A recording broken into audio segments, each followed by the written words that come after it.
Yo, what's up, guys? This is Bunny Muffins. Welcome to part 2 of my champion rundown for set 3.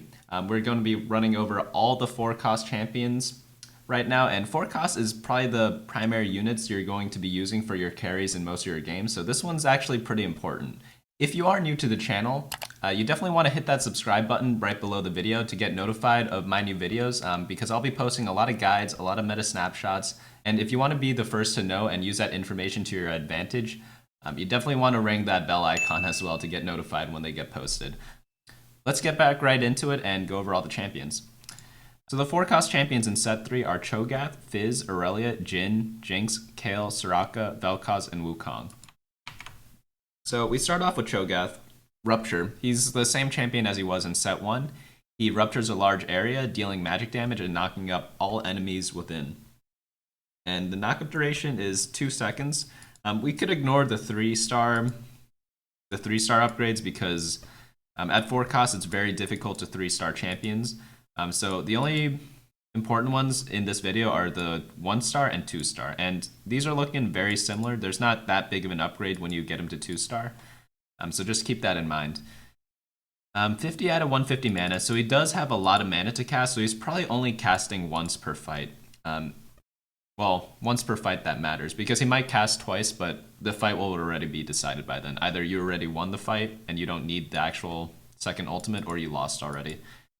So since he has a large AoE, by the way, these are not my item build recommendations, but I think these two work fine for now. You definitely want to get a Guardian Angel, because anyone with like an AoE CC ultimate, you want to make sure that they actually cast their spell, and Guardian Angel is the best way to do that. Because let's say that they get crowd controlled or stunned, they'll be gaining mana the whole time, but if they die before they actually get the cast off, they won't actually do anything. But with Guardian Angel, right as they get back, they'll cast a spell, and your team might be able to turn the tides of the fight. Morellonomicon, also really good because he hits a lot of different units, so the more units that you hit, the more value you get out of Morellonomicon. So these two items make complete sense. And then the third item, Warmogs, is fine because he just needs any tank item. But maybe there's something more optimal that we'll find out about later. Next up, we have Void Synergy. So once you get 3 Voids, so that means you get Kha'Zix and Vel'Koz. All the attacks and spells from all Void champions will deal true damage. So that's going to be very critical. We're going to be going over Vel'Koz later. So I'll hold him off for now. But pretty much, we might have like some sort of Sorcerer Chogath back, which we saw before. Just because Sorcerers increase the damage of everyone on your team. Brawlers, that's pretty much just like a generic tank class. You gain 250 for every 2 Brawlers and 750 for every 4 Brawlers. And the Brawlers here are listed as Blitzcrank, Malphite, and Vi. Next up, we have Fizz. We haven't seen Fizz before in TFT, so I'm actually kind of excited about this. His ability is Chum the Waters. Fizz throws a lure that attracts a shark, causing it to emerge after a brief delay. It deals magic damage to enemies caught, knocking them back and stunning them for 1.5 seconds. So this is a single target damage type of spell, so it is kind of different from a 4-cost. So we do expect him to deal more damage than Chogath, which he does here. Let me just, okay, so who does it, I wonder how the targeting works. Does he target a random champion, or is it like the furthest champion away? We'll see though. He does have like a pretty big mana pool, so maybe you do want something like Spirit Shojin on him. But he seems really weird now that I think about it, because he only does single target, so that doesn't make too much sense, right? Or it deals magic damage to enemies caught. It is plural here, so maybe it does hit multiple units. Next up, we have Mech Pilot. At the start of combat, 3 random Mech Pilots are teleported into a Super Mech. The Super Mech has the combined health, attack damage, and traits of its pilots, as well as 3 random items from among them. Whenever the Super Mech dies, the pilots are ejected, granted 25 mana, and continue to fight. So one thing to note about Mech Pilot is that maybe you don't want to build more than 3 items on all of your mechs combined, because you'll only be able to use 3 of them when they are piloted together. So just something to keep in mind. We might find out that there might be some tricks here and there by stacking items, but we won't be able to know that until we actually see it. Infiltrator, At the start of combat, infiltrators move to the back of the enemy's line. Infiltrators gain attack speed for 6 seconds at the start of combat, and their traits, you just get a bunch more attack speed. So, first glance, he doesn't seem that strong, but I'm guessing when combined with Rumble and Annie, since they do get the infiltrator jump, maybe they could take out a lot of critical carries. But we'll just have to see once people actually become competitive with the game. I know there's the public test environment that Riot has, but no one's actually playing seriously there, so it's still impossible to tell what's actually going to be good once the set hits. But if you stay active among my channel, you'll know exactly what to play because you'll have access to all the meta snapshots that I'll release every Friday at bunnymuffins.lol/meta. Alright, next up we have Irelia. Irelia's ability is Blade Surge. Irelia dashes past her target, attacking them for a percentage of her attack damage as she passes through them. If she kills the target, she casts again immediately at the enemy with the highest mana. That's very interesting because I know she's a Mana Reaver, and Mana Reavers' basic attacks increase the cost of their target's next spell cast by 40%, so if she targets the person with highest mana, that's going to delay their cast by quite a bit.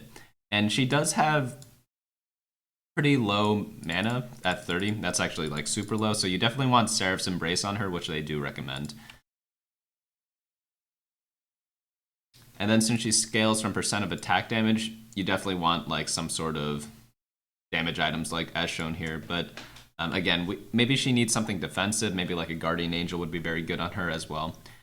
Cybernetic champions, we already went over this one before, but if they have at least one item, they gain a certain attack damage and health buff. So this is really strong for Irelia because, again, she gets more attack damage, which makes her ultimate even stronger. Next up, we have Blade Master. Blade Master basic attacks have the chance to trigger 2 additional attacks against their target, and these basic attacks deal damage like basic attacks and trigger on-hit effects. So maybe something like Giant Slayer is good on Irelia as well, since she probably applies on-hit. Oh no, she doesn't apply her on-hit. That's my bad. So Blade Master buff doesn't really help her too much. It's just nice because she has a lot of attack damage oriented items on her, but in terms of like on-hit spamming, she doesn't need that as much as other champions in my opinion. And we already went over Mana Reaver, so that's all for her. Another interesting build would maybe be like a double Seraph's Embrace build, because then she'll ult perpetually. So that's definitely something to look out for. Next up we have Jhin. Jhin, he's one of my favorite champions from League of Legends. My desktop background has Jhin in it, so I'm pretty excited to play him, I'll be honest with you guys. He doesn't actually have an ability, it's just like a passive called Whisper, and Jhin converts 1% of bonus attack speed he has into 0.8 attack damage. Every 4 shot, Jhin deals a bonus percent of his attack damage. So this one's really cool because he's like the stereotypical like AD carry of this set. So he's going to be like Draven from set 1, I'm imagining. His synergy is Darkstar, and when a Darkstar champion dies, it gives increased damage plus any stacks of this effect to the nearest allied Darkstar champion. So he actually won't be getting this buff, because I'm assuming Jin's going to be in the back while everyone else is in the front. So everyone in the front will die and they'll hand off the buff to each other, but maybe once it all falls back to him, he'll be like one-shotting everyone. So that'd be very, very cool to see. And here are the Darkstars down here. Snipers deal 12% increased damage for each hex between them and the target, but you need to run 2 of them. So that's going to be pretty tricky to run, but maybe you could run like Caitlyn at first and then transition into Ashe later. Maybe Caitlyn's like an item holder for Jhin, and then Ashe can be like the support champion, because I know Ashe has a crowd control ability, so maybe that's the way to go if you want to play a Jhin carry. Next up we have Jinx. Jinx passive is Get Excited. So she's also kind of like Jhin then. They don't really have an ability, but they get like, well, they don't use mana, but they have their ability like innately. So Jinx gets excited as she takes down her enemies. After her first takedown, Jinx gains bonus attack speed. After her second takedown, Jinx swaps to her rocket launcher, causing her basic attacks to deal bonus damage to all enemies in a small area around her target. So if you guys played in set 1, this is the same exact Jinx as before. And I'm glad they're bringing it back because she was really cool back then. She had like a gunslinger synergy, which made her shoot multiple rockets, but it's different this time because she's both a rebel and a blaster, and we'll go over those right now. There are a ton of rebels, by the way. There are 7 of them total. And there's also like make a rebel item with spatula. So it might be pretty easy to get to 6 rebels with that in mind. But at the start of combat, they gain a shield and increase damage for each adjacent rebel. And it's laid out here. So maybe you want to stack her if she is your primary carry, and then maybe sell her off once you get Aurelian's Soul, and maybe use him as a carry, or whoever you have items for, maybe you stack each one depending on that. We'll have to see. But she is a blaster. This is probably the best synergy for her because she doesn't really care about the shield that much. But every 4th basic attack from a blast fires additional attacks at random enemies. These additional attacks deal damage like basic attacks and trigger on hit effects, and so she'll get 2 additional attacks with a rocket, which is going to be huge. And if you have 4 blasters, that's going to be 5 additional attacks. So she's just going to be like shooting out like pretty much a really, really big rocket, which attacks everyone within a certain radius. So it's going to be dangerous in my opinion. But we'll see how it is in game because she probably needs some sort of tank line in front of her, and if you're running 4 blasters, you don't have that many slots left, so we'll see what actually happens in the game. Next up, we have Kayle. Her ability is Ascent, and Kayle ascends, causing her attacks to launch waves that deal bonus damage until the end of combat. Ooh, nice. So once she gets her ultimate, it's like nothing else really matters then. Like she just permanently stays like very strong. So like you wouldn't want to build Spear Shojin or Seraph's Embrace on her, for example, because, well, frankly, she can only cast 1, so it doesn't really matter. So she is a Valkyrie, and Valkyrie attacks and spells always critically strike when they're below 50% health. Blade Masters, we already went over that. So she seems pretty decent to me. You definitely want like a lot of attack speed, so I do agree with the Rage Blade. Maybe you just stack a lot of Rage Blades on her and then put a QSS on her, or a Quicksilver Sash. Quicksilver Sash means that you don't get affected by crowd control effects. But she does seem not as cool as Jinx or Jhin, so one of them's definitely going to rise up to be like an actual carry, and some of them are going to be left in the dust because there seem to be a lot of carry options that I'm seeing so far from the forecast. Whereas in other sets, there are a lot of like mix of damage forecasts, a lot of tank forecasts, and some support forecasts as well. Next up, we have Soraka. So I guess this one's a support. Soraka heals all allies. 50 of 150 mana. So whenever you have above 75 mana, you want a Spear of Shojin. If you have something below that, you want like a Seraph's if you want multiple casts of that ability. Just something to keep in mind in the future. And she just heals for 350 and 500. It's a pretty decent amount. 500 times 8 is 4,000 damage, so that's quite a hefty heal. She is a Star Guardian, so her spellcasts grant mana to other Star Guardians, spread amongst them, and total of 30 mana, total of 50 mana at 6, and we could see all the Star Guardians down here.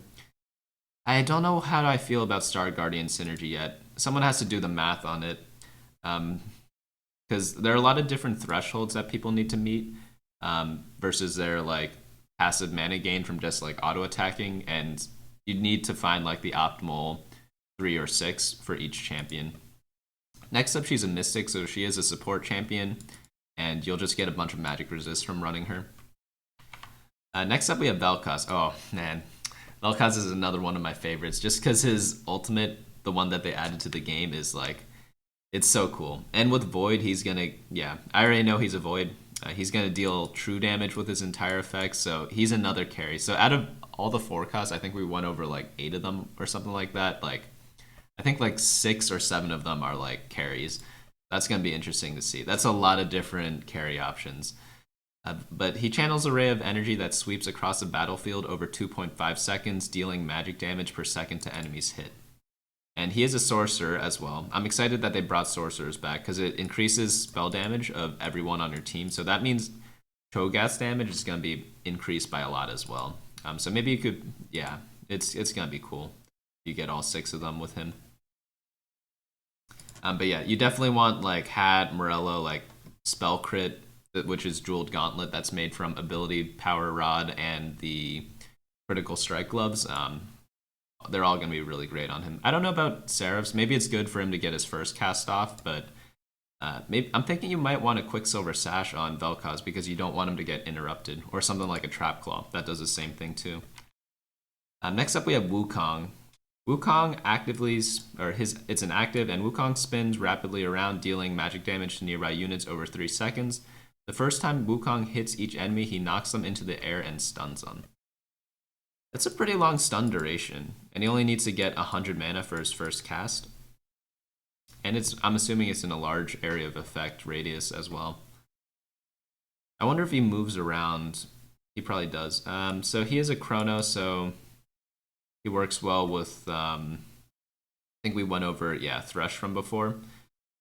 But pretty much everyone just gains a bunch of attack speed every 4 seconds. But I'm looking at the champions, and they don't seem like that engaged with this type of attack speed buff. But maybe there's like an ally you could buff with it. Maybe you could run like Chrono with Jhin. I'm just spitballing here. I don't actually have the right comp for it yet, but maybe it doesn't have to be Jhin, but just like maybe some sort of attack damage oriented carry. Maybe it's Jinx, depending on how the synergies mesh around. Next up we have Vanguard. Vanguard champions gain bonus armor. So this one's a little boring, right? But it does have to be the generic tank class. So we finally do have one tank. There's like Soraka as a Mystic and Wukong as a Vanguard. I guess Cho'Gath's a tank too, but I always think of Cho'Gath as like something with high damage because he's run a lot in Void synergies. But I think that's it for the 4-cost for set 3. Hope you guys enjoyed that video. I'm going to be going over all the 3-cost units next. And if you guys like what you see, definitely hit that like button down below, and let me know what your favorite champion of this set is for all the 4-costs down in the comments as well. But that's it for today. Again, I'm going to be going over 3-cost units, 2-cost units, and 1-cost units. And if you haven't seen it already, I already covered 5-cost units. I'll put a link in the description below for you guys to easily access it. But yeah, I'll see you guys next time. Hey guys, thanks so much for watching. Don't forget to share and subscribe. And of course, smash that like button. Each like is an LP I gain before the next video.